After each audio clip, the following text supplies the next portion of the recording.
Hola, estamos de nuevo otra vez por aquí. Vamos a hablar hoy de las formas de gobierno, de la vida espiritual y cultural en la Baja Edad Media.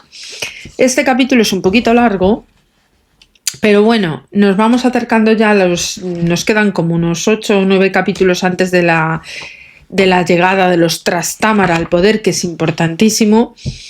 Y bueno, claro, hay que poner a todo este movimiento previo a los Reyes Católicos, etcétera, en contexto en lo que se estaba viviendo anteriormente, porque como hemos visto, la Edad Media es un periodo bastante largo, muy largo, que abarca prácticamente desde el final de los visigodos y los musulmanes hasta el reinado de los Reyes Católicos, o sea, una gran cantidad de siglos, con lo cual es lógico que dure un poquito más de lo normal cada capítulo. Bueno, en cuanto a este capítulo lo va a introducir el profesor Miguel Ángel Marzal García Quismondo de la prestigiosa Universidad Carlos III de aquí de Madrid.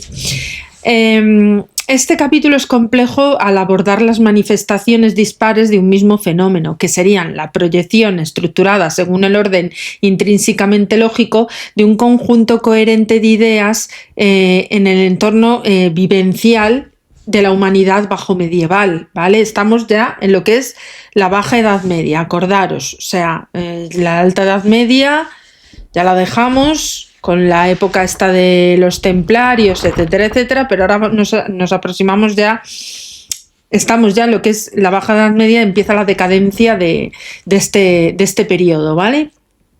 Que además esto conforma la ideología que se corporeiza en lo que se ha dado a llamar la mentalidad como un elemento sustantivo para el análisis de los estudios en torno a la vida cotidiana. El objetivo de este capítulo no pretende solo detenerse en la abstracción de la ideología ni en el detalle de la vida cotidiana, sino en el análisis de los resortes ideológicos y mentales que justificaron la comprensión y organización del mundo político y espiritual y cultural del hombre bajo medieval, que es además la antesala para conocer el pensamiento y saberes del gobierno y de la época, ¿vale? Vamos a ver en principio lo que son las ideas que había o lo que pululaba en aquella época en la Baja Edad Media, lo que destilaba, la esencia, ¿vale?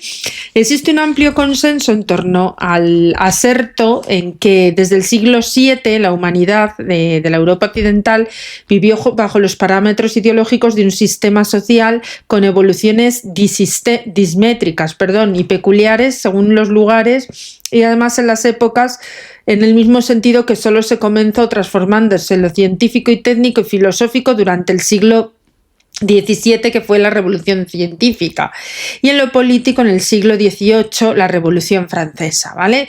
Si esto es así desde una panorámica sistémica, también es cierto que la tendencia evolutiva desde el modelo social europeo posee hitos y avances cualitativos. De este modo, también existe en general una aceptación de que la idea de que el siglo XII representó un profundo Rubicón ideológico para el hombre medieval, sin duda es notoria también la humanidad medieval pensaba de modo diferente en las épocas para el siglo XII y conoceremos como la Alta y Baja Edad Media, es decir, que había dos formas distintas de pensar.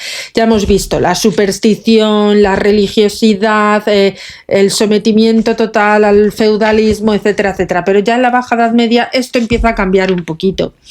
Las raíces ideológicas altomedievales, sustentadas en sólidos retazos de la tradición romana, a modos germánicos y omnipresente el hálito del cristianismo, vinieron también a sumarse estos fenómenos prácticamente coincidentes con los siglos bajo medievales. El primero, la asimilación del clasicismo, es decir, durante la Alta Edad Media diversos monasterios se habían aplicado la escritoría a conservar inalteradamente en todo lo posible las obras relevantes o supervivientes del pensamiento grecolatino, es decir, mantener el espíritu grecolatino, o sea, de Grecia y de Roma, ¿vale? Con un sentido archivístico, o sea, como posesión o patrimonio, ¿vale?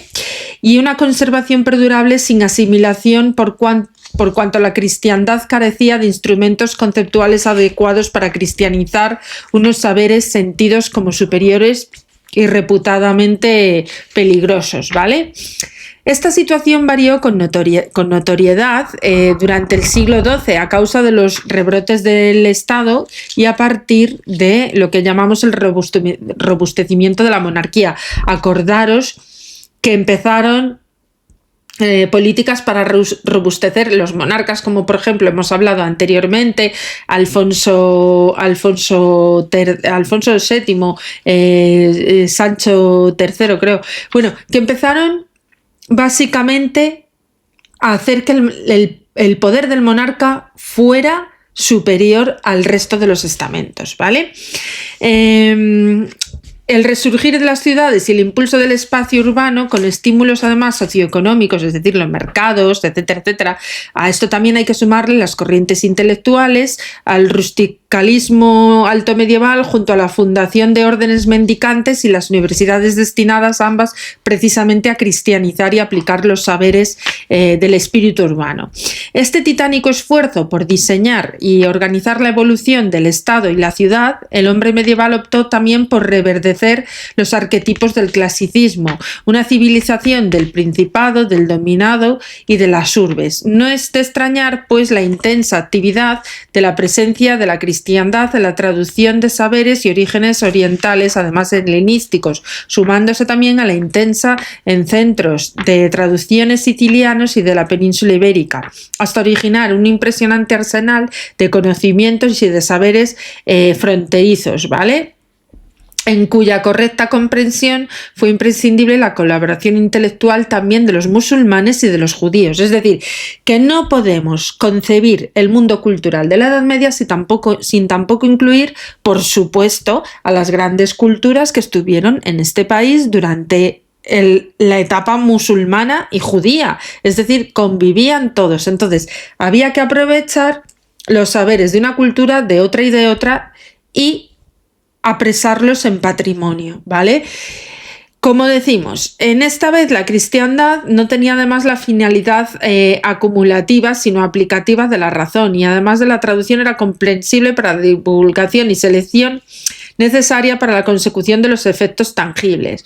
Fueron además los preliminares de la asimilación del pensamiento clásico en aras de una concepción medieval más compleja del mundo, en cuyo escenario serán también las universidades, junto con los campos de conocimiento requeridos filosófico y teológico, el jurídico y el médico, junto con la traducción de obras científicas y moralizantes, también muy importantes. La voracidad intelectual europea se dirigió a la recepción comprensiva del derecho romano y el aristotelismo. Después nada volvió a ser igual.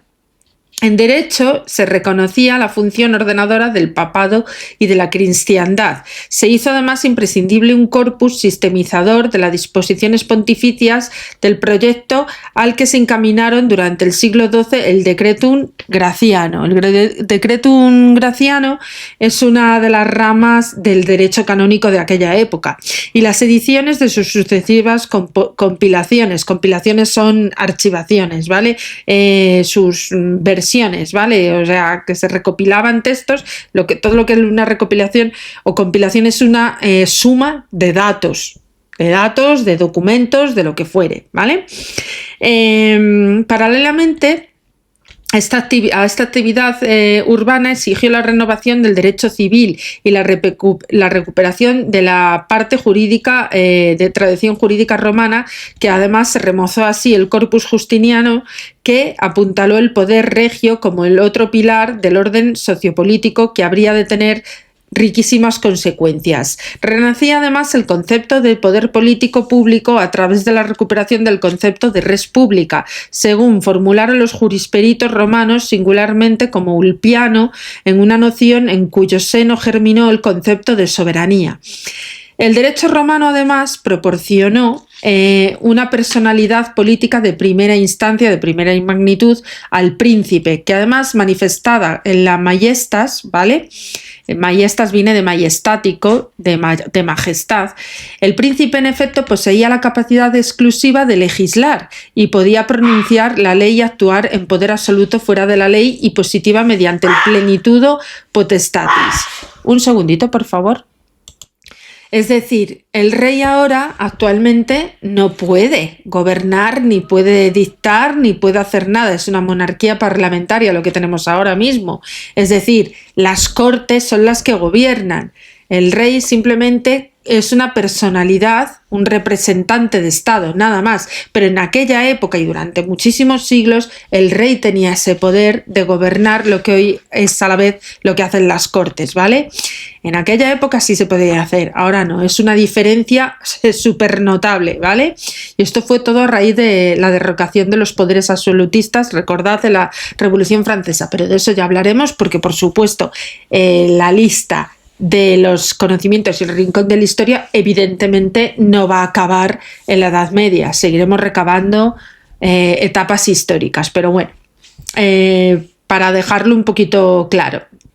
Entonces, estos poderes, junto a la superioridad jurisdiccional del ejercicio de la justicia, derechos económicos como los fiscales, emisión de moneda, concesión de licencias económicas, y la titularidad de bienes públicos como baldíos, montes, aguas, costas, pastos, vías, constituirán las regalías inherentes a la potestad del príncipe. Es decir, que esto dependía evidentemente de la voluntad del príncipe. Ambos estímulos romanistas permitirán la constitución de dos polos del poder del reino. El rey, en torno a cuyas relaciones se articularán los sistemas y regímenes políticos, siguiendo siempre una firme tendencia a la uniformidad jurídica y territorial, y no hacia una centralización del poder, que era lo típico, sino a una relación jerárquica de poderes. Se inicia así una paulatina diferenciación entre Estado y sociedad, que habrá de distinguir entre poder político, formas de dominio socioeconómico, origen y división de poderes políticos y el fin de la multiplicidad institucional. En filosofía del siglo XIII marcará la edad de oro de la escolástica. La escolástica es una de las ideas eclesiásticas más importantes filosóficas de toda esta época. La dilatada tradición platónica y agustiniana se verá ampliamente enriquecida por gran abundancia de traducciones de magna obra de Aristóteles. La aristotélica, empero, era una filosofía de una complejísima profundidad, articulada en el ámbito muy distinto de la escolástica. Por cierto, que ya hablaremos también de la filosofía en otra de las listas de reproducción que tengo que crear, porque la filosofía tampoco tiene la historia tampoco tiene cabida en solo este ámbito, sino hablamos de la filosofía y todas las corrientes que han proporcionado o propiciado estos movimientos históricos. O sea, el devenir de la vida, básicamente. El hombre no es solo hechos, es también pensamiento, es a lo que yo me refiero. Por ese lado, Aristóteles proporciona una sólida lógica y unos utilismos, instrumentos conceptuales como son las categorías, la sustancia, el accidente, la materia y la forma, pero también una metafísica y una comprensión del movimiento en el mundo de Dios muy alejados a la concepción cristiana. Fueron San Alberto Magno y Santo Tomás de Aquino quienes acometieron y triunfaron extraordinariamente la empresa de cristianizar el pensamiento aristotélico. Daros cuenta, evidentemente, que la religión aristotélica, la religión griega eran politeístas, tenían muchos dioses y la cristiandad solo distingue a uno, un único Señor. En todo caso sería Dios y Jesucristo su único hijo, pero básicamente para los griegos y los romanos era totalmente distinto. Tenían dioses politeístas, eran cantidad de dioses, por lo menos 12, ¿vale?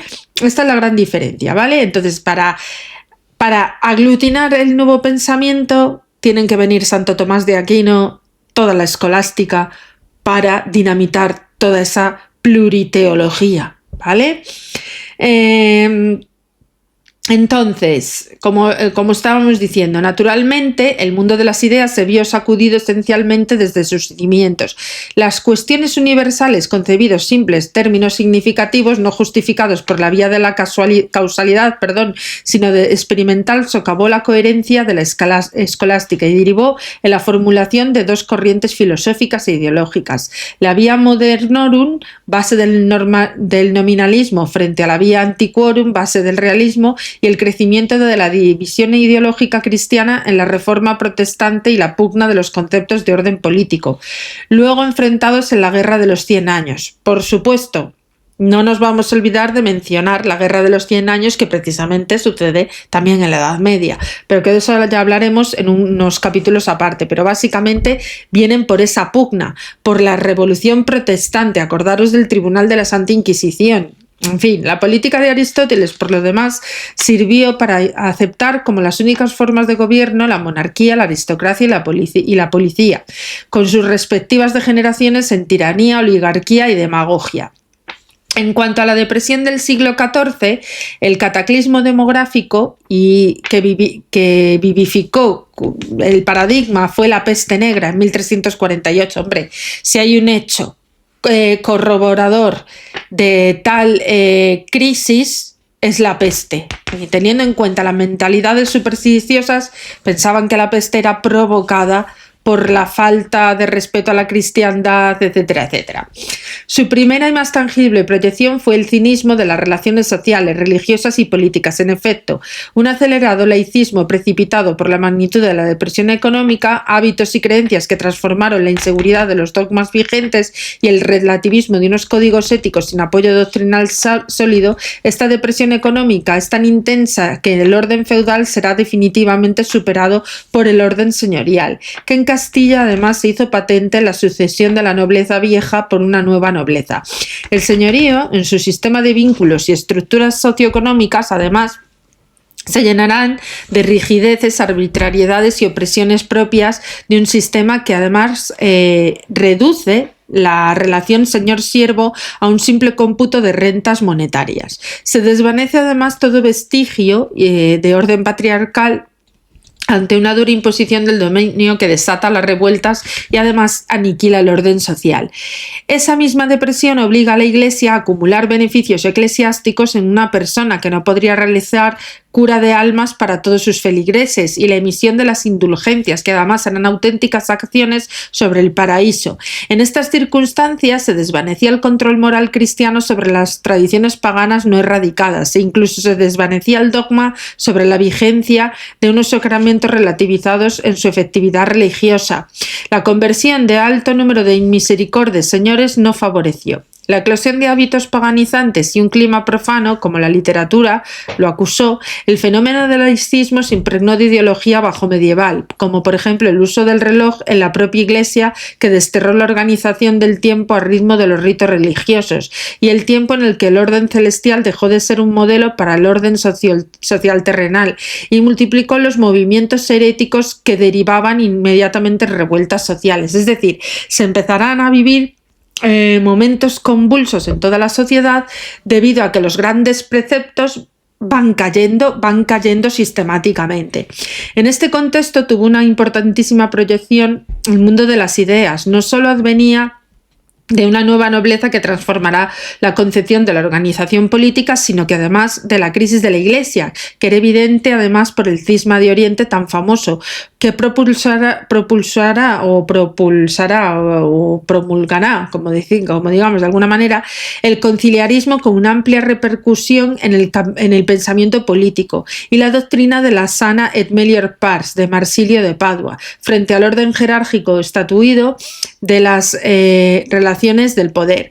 El rampante laicismo habría de suponer un germen para el humanismo, es decir, pasaremos a pensar que si Dios era el centro del pensamiento o el alma, etcétera, etcétera, ahora es el hombre.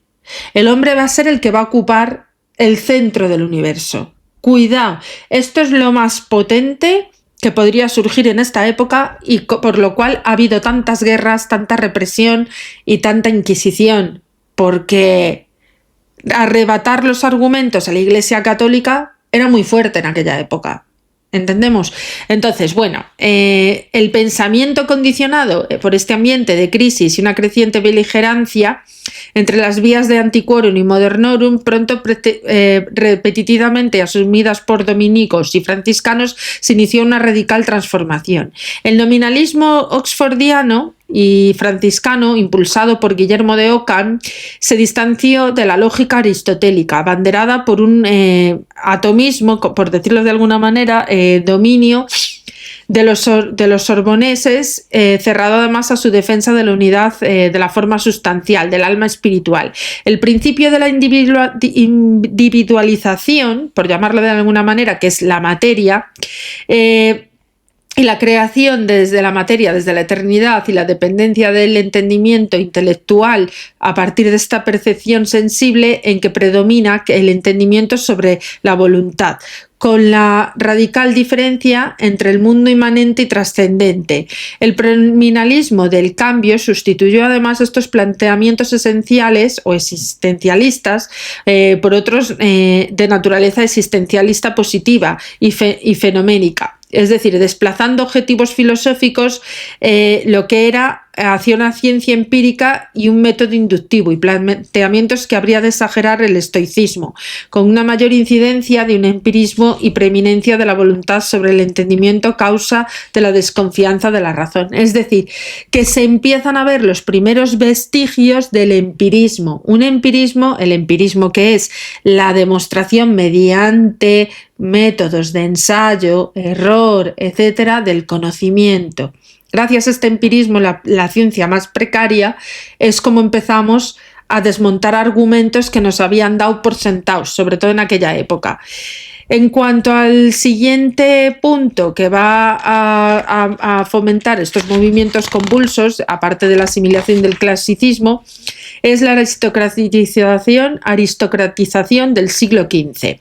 Aparentemente, en esta época de la Restauración, los sabios trataron de reorientar los nuevos fenómenos religiosos ideológicos hacia la senda cristiana, dependiendo además de la tesis del entendimiento que el humano podía alcanzar de la espiritualidad. Pero el saber era una cualidad divina, concesión gratuita de Dios por la fe. Los teólogos buscaban contener la contaminación pagana de la moral cristiana mediante obras de teología y moral a partir de las Sagradas Escrituras. Intenta de alguna manera justificar que si el hombre tiene diferentes pensamientos es porque Dios le ha proporcionado ese modo de pensar, que es algo divino. Siguen denostando o agarrándose a la necesidad de que Dios sea el centro en vez del hombre, ¿vale? La emergencia del humanismo se impregnó además de un estoicismo cristianizante, cuyo elemento más innovador fue la preocupación de la inmortalidad, muy importante, y la individualidad en el mundo trascendente y la fama en el inmanente. Las narraciones de literatura satírica y cínica son sustituidas por obras ascéticas y moralizantes, es decir, vamos a pasar de leer textos puramente satíricos y cínicos, según la obra clásica de grecos y romanos, vamos a pasar al ascetismo y, por supuesto, lecturas moralizantes, es decir, que nos van a trasladar a los juicios sagrados, básicamente, que hay que tener el juicio del fin del mundo, va a ser el tema más moralizante de todos, o sea, pórtate bien porque si no vas a ser juzgado e irás al infierno. Básicamente la Edad Media lo que nos va a implantar en su literatura es el juicio final, el de estar preparados porque Dios te va a juzgar y no te salgas del redil porque si no vas a ser totalmente ajusticiado, ¿no? Entonces, impulsados por estos primeros reformadores del siglo XIV, la teología bajomedieval adquiere un marcado cariz místico y especulativo, constituyendo la devotio moderna de Tauler, Susson o Ruysbrock, empero de la obsesión eclesiológica por defender lo de las tesis hierocráticas y conciliaristas de la primacía del Papa o del Concilio, una controversia que está nada más dilucidada en esencia y naturaleza de la Iglesia, que hace además de las doctrinas filosóficas se encasillen en unas escuelas enzarzadas en discusiones anecdóticas hiriendo de muerte a la escolástica. Esta vertiente restauradora del siglo XV no debe ocultar en modo alguno el aspecto más innovador, el triunfo del proceso de señorializador de los señores, coronado por la aristocracia como el arquetipo social e ideológico, particularmente en la península ibérica, que es donde más poder va a tener esta trascendencia. Es una nobleza basada en señoríos jurisdiccionales subrogados a la potestad real generada de rentas y de mayorazgo como instrumento de su institucionalización y oligarquía. Si bien es cierto que esta nueva nobleza mantuvo serias fricciones con la monarquía por las relaciones del poder, no es menos cierto que la monarquía la consideró un elemento de orden. Por otra parte, el monarca pretendió limitar el ámbito jurisdiccional y dominio político del señorío, pero conceptuándolo como una contemplación del poder regio, propulsado por la reconversión económica del siglo XV basada en la ganadería, así como los proyectos políticos regios, la aristocracia, que cedió un protagonismo político pero logró una relevancia social omnímoda, y que la península ibérica determinó la mentalidad y sus efectos sociológicos. Por ejemplo, en el pensamiento, condicionante insoslayable de los resortes ideológicos de su aplicación en la ordenación del mundo conforme a los conceptos organizados. Esto nos lleva a la tipificación de la ideología bajomedieval en ámbitos del pensamiento. Por otra parte, el pensamiento intelectivo y la espiritualidad.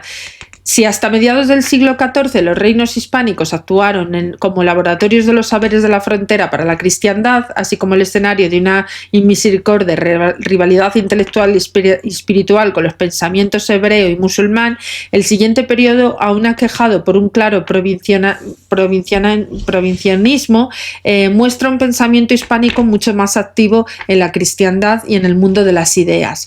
El Scriptorium de la cristiandad del siglo XIII, por razones arriba expuestas, en el siglo XII la cristiandad precisó de desarrollo cualitativo en sus conocimientos, para lo que acudió a la reputación referente clásica, vertido en la considerable proporción de las lenguas semíticas. La cristiandad además necesitaba de la traducción al latín de las lenguas muertas, las lenguas vernáculas europeas, y para su divulgación, pero no solo una traducción fidedigna, sino que también comprensiva y contextualizada. Era una empresa además para sabios, es decir, traducir todo esto no iba a ser materia fácil, y sobre todo hacer que la gente lo entendiera, porque vale que la gente que estaba docta y que podía estudiar y que sabía leer y sabía escribir, esta gente sí, evidentemente podía perfectamente comprender, pero tú haz llegar esto a la gente que no sabía leer, escribir ni nada de esto, e intenta adoctrinar a esta gente. No era tan fácil, ¿vale?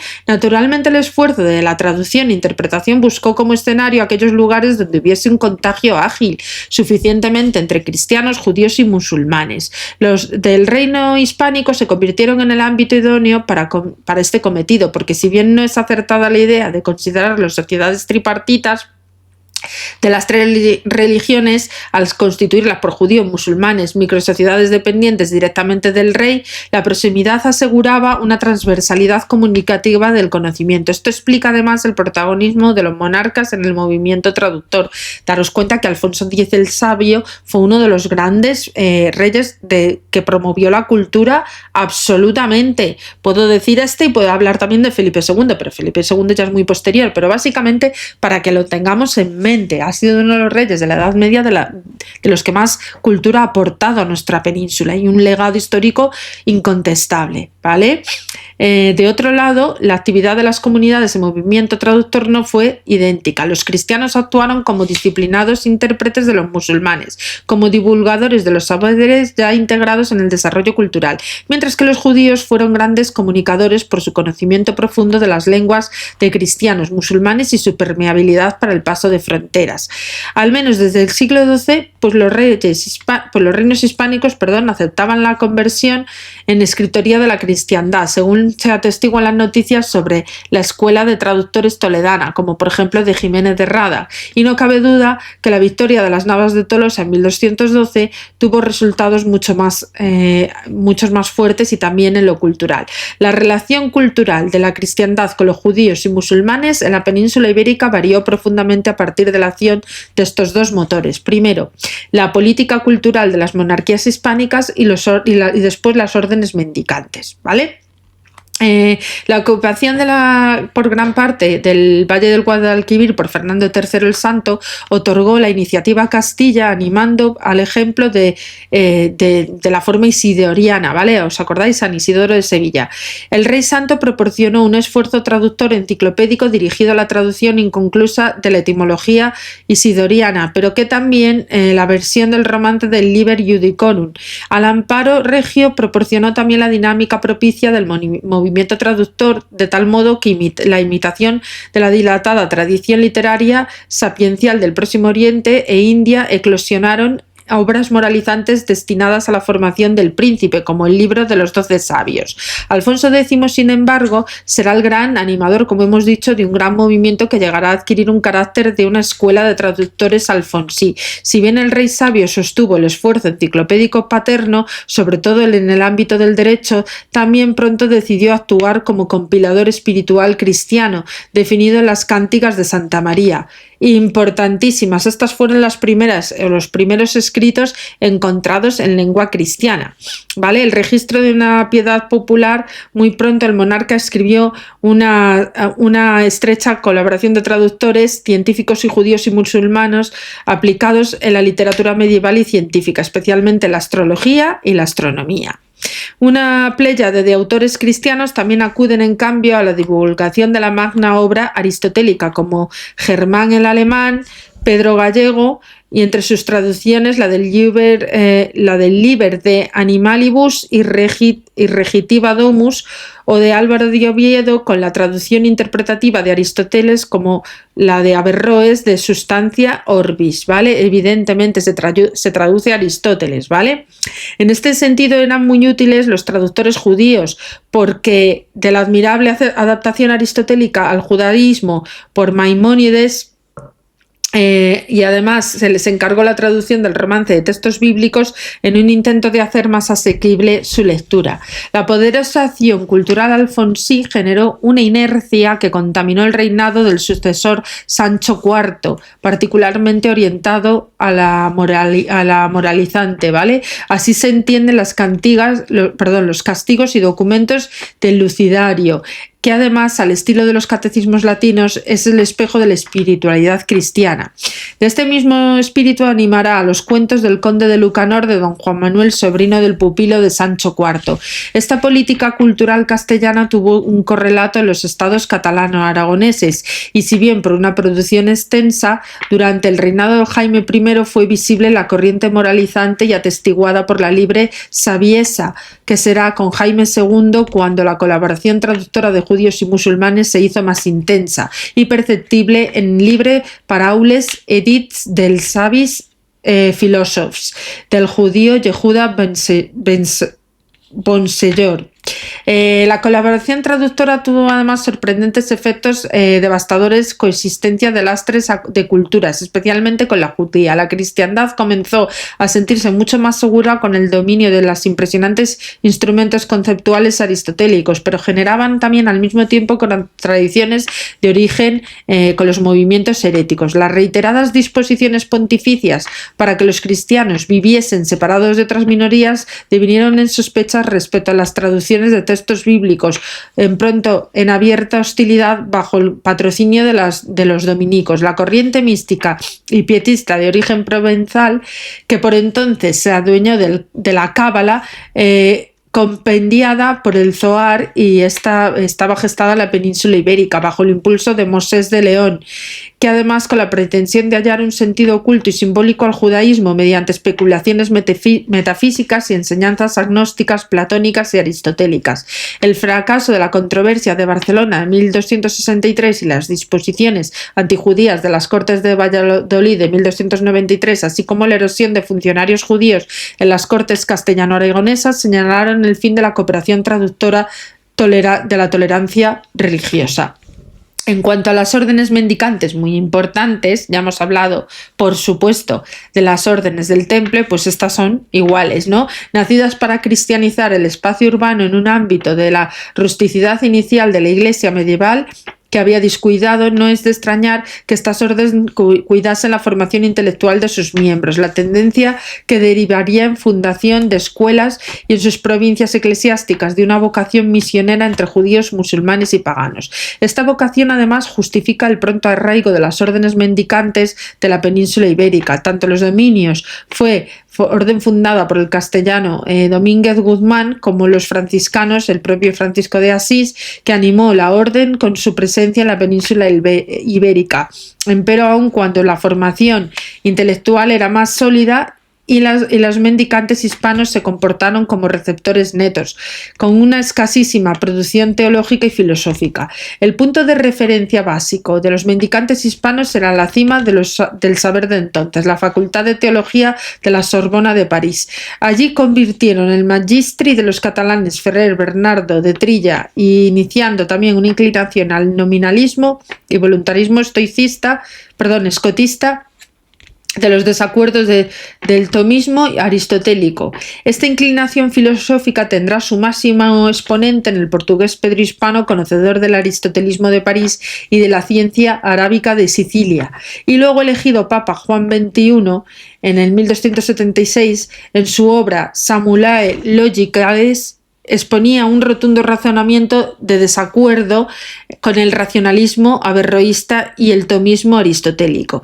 Un sector dominico entonces protagonizó una reacción contra el antitomismo, ¿vale?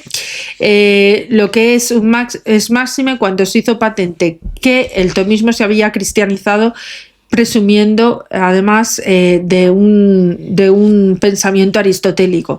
El capítulo del dominico de la provincia de Aragón, celebrado en Zaragoza en 1309, instituía la obra de Santo Tomás como el texto para el estudio de los dominicos. En cuanto a la alteridad es el otro, ¿no? En los siglos XIII y XIV, esto va a comprender la espiritualidad, la evangelización, por supuesto, y la controversia con los judíos. Aparte, habrá que hablar de la escolástica hispana. Había unas escuelas, ¿vale? En el mundo pesimista, hostil y cínico, la ruptura entre la fe y la razón comienza a cimentarse sobre el nominalismo de Guillermo de Ockham y el voluntarismo de Duns Scoto, que además, correspondiendo al movimiento franciscano de los espirituales, la acción es más beligerante. ¿Os acordáis de la película del Nombre de la Rosa? Precisamente hablará de Duns Scoto y de Guillermo de Ockham, ¿vale? La fractura en torno a la prevalencia de la obra consolidará la división de dos escuelas, la atomista y la dominica, y la voluntarista normalista franciscana, llamadas a promover la onda de división intelectual, académica y religiosa y política de la cristiandad. Es decir, que hay ahí una fluctuación de corrientes. Vamos a ver el reformismo trastamarista, ¿vale? Los movimientos heréticos y el iluminismo y el pauperismo comenzaron a socavar los principios socioeconómicos y de las instituciones sobre las que descansaba la Iglesia. El desarrollo del naturalismo aristotélico a partir de las tesis inspiradas por la teoría del cuerpo místico de Cristo cuestionó la naturaleza de la autoridad eclesiástica, que el enfrentamiento entre el Papa Juan XXII y el emperador Luis de Baviera agravó. Guillermo de Ockham, Marsilio de Padua y Juan de Jandún no dudaron en atacar los cimientos de la hierocrática eclesiástica y en la suprema autoridad pontificia. Eran las bases ideológicas del cisma de Occidente, planteado en 1378. La depresión económica, con las secuelas y el cinismo ético y el relativismo de los sacramentos e inmoralidad del clero, según reflejó el arcipreste de Hita en el libro del Buen Amor, son los hitos de la pavorosa crisis de la Iglesia. Los reinos hispánicos no tardó en sugerir su sincera aspiración a regenerar la vida cristiana y reformar la Iglesia. La denuncia de la inmoralidad, del materialismo de los clérigos notorios en los textos como las Cantigas del Escarnio y, por ejemplo, las Entremediadures del Diable o Libre Fra Bernat, se le unió pronto la exaltación de las ascesis sentenciosas y una religiosidad intimista que reconoce la miseria personal y misericordia divina recogidas en los soliloquios de Pedro Fernández Pecha, así como la producción de monjes procedentes de las nuevas órdenes reformadas por Lope de Olmedo entre 1370 y el 433. El ambiente regeneracionista impregnó las cortes hispánicas y muy particularmente la de Castilla, donde habría de salir Gil de Albornoz, cuando en 1368 la revolución de Trastámara detonó la auténtica reconversión de Castilla. La nueva dinastía y en especial el segundo titular regio Juan I de 1379 a 1391 acometió, iniciado el cisma, una reforma de la Iglesia que se basaba en dos principios: la regeneración no masiva inmediata y la normativa, sino por una inoculación de la Iglesia de una centella, un espacio modélico de virtudes cristianas, motor del cambio para la imitación de la perfección y la superación de la depresión económica a través de las rentas ganaderas, medio para una dedicación ejemplar de los clérigos a la vida contemplativa.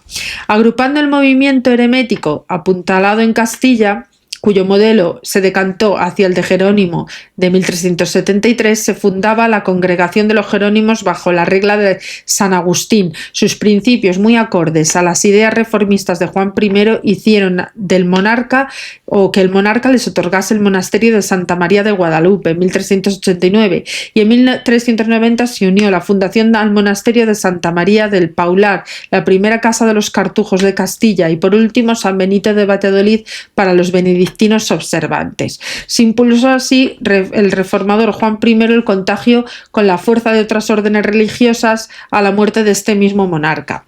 Desde 1935, Pedro de Villareces, con apoyo del Papa Benedicto de Alarcón en el 1451, auspició la Congregación de Observancia de los Agustinos desde 1439, dirigiendo sus ansias reformistas a la formación de los privilegios, como se atestigua en su libro del Regimiento de los Señores. Los dominicos iniciaron sus escarceos reformistas a principios del siglo XV y será Juan de Torquemada, 1468, el cardenal Torquemada, la figura señera de la observancia dominica, único movimiento reformador que extendió su afán de reformar los estudios teológicos mediante la recuperación del más puro tomismo, o sea, de Tomás de Aquino, como probaron las producciones científicas de Pedro Martínez de Osma en 1430-1480 y su discípulo Diego de Deza entre 1443 y 1523, cuyos respectivos textos como Tractatus Confessionae y Defensiones fueron decisivos para el triunfo del tomismo en España. Es decir, que la Santa Inquisición de Torquemada va a ser la precursora de la Contrarreforma, que ya no va a haber mentalidades protestantes, porque la Santa Inquisición va a perseguir todo esto y más con el apoyo de la Iglesia de los Reyes Católicos, ¿vale? El cisma y la eclesiología. Bueno, pues hubo un cisma, o sea, como sabéis, el cisma de Occidente, en el Concilio de Constanza, que ocurre en el 1414 al 1418, en el que las delegaciones hispanas tuvieron un destacadísimo papel que dio origen a la riquísima adquisición eclesiológica sobre la naturaleza de la Iglesia. Ahora los teólogos hispanos adoptaron posiciones divergentes, de conciencia con las grandes corrientes europeas coetáneas, con las que familiarizaran durante el concilio. Adalides de superioridad pontificia será señaladamente Juan Alfonso de Mella entre 1397 y 1467, Juan de Carvajal entre 1400 y 1469 y Fernando de Córdoba entre 1421 y 1480, y con la rotundidad de Rodrigo Sánchez de Arévalo de 1404 a 1470 en su Defensorium Ecclesiae et Status Ecclesiasti, donde además se hace una radical deslegitimación del pactismo político y de la legitimación territorial del poder imperial frente a la excelencia del universalismo del poder papal. El democratizante Concilio de Basilea, que ocurre en 1430 al 49, incitó a la aparición de campeones hispanos del conciliarismo como Juan Alfonso de Segovia, que además para quien la autoridad del concilio y del papa son iguales en la naturaleza y jerarquía, pero en caso de conflicto debería prevalecer el concilio como cuerpo de la Iglesia. Y un convencido, como diríamos nosotros, conciliarista, Alfonso Fernández de Madrigal, defensor de la excelencia de corporativismo plasmado en el concilio. Los versos de Alfonso Madrigal son muy famosos. Luego hay un movimiento que se llama el senequismo y el humanismo, y por supuesto la influencia de todo esto en el pensamiento político. El modo de organizar el entorno inmediato a partir de los resortes ideológicos cohesionados en la ideología política y definitoria del régimen del sistema de políticos casi siempre manifiesta desde los conceptos filosóficos, religiosos y jurídicos en la cristiandad el resurgimiento de los fundamentos conceptuales del poder político público apuntado bajo el siglo XII, que se produjo además en el siglo XIII asumiendo la tradición que además era romana, con las nociones del Principado, de la República y Universitas. En este proceso comenzaba a dibujarse los principios políticos de referencia a partir de los textos políticos de Cicerón, la teología y la filosofía de Aristóteles y los derechos romanos canónico y feudal lombardo, pero además preocupó la relación entre el individuo y el poder público. Así pues, las reflexiones políticas se orientaron hacia los planos distintos complementarios. Por un lado, la comunidad política, por otro lado, tendremos que hablar de su definición, los elementos y los poderes, como la administración, la ley, el reino y la imagen de propaganda.